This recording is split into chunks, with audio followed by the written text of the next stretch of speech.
के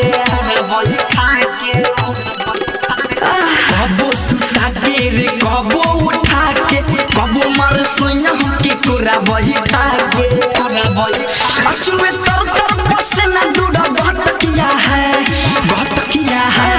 चितपटी के भाटार सखी रे अल्लाह बात किया है चितपटी के भाटार सखी रे अल्लाह बात किया है अल्लाह बात किया है अल्लाह बात किया है अल्लाह बात किया है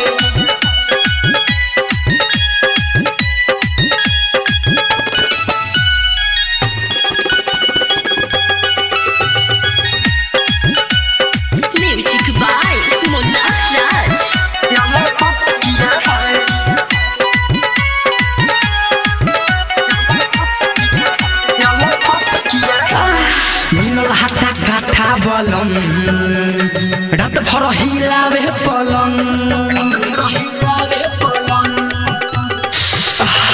मिलल हटा काठा बलंग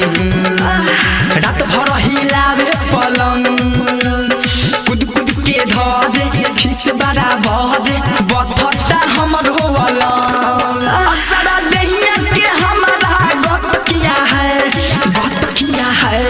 चितपटी के भाटार सखी रे अल्लाह बात किया है चितपटी के भाटार सखी रे अल्लाह बात किया है अल्लाह बात किया है अल्लाह बात किया है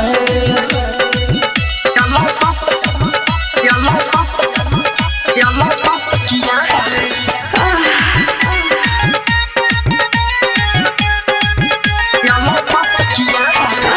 मुझे ना मना मोरा तुला देता चलिया के हूँ बुझे ना मना मोरा तुला देता चलिया के हूँ गाल दुनु काट के ओठ हमर चाट के भइल बाटे मुह खुश अरे विजय राज फटाफट किया है चितपटी के धनंजय सखी रे अल्लाह बात किया है चितपटी के भाटार सखी रे अल्लाह बात किया है अल्लाह बात किया है अल्लाह बात किया है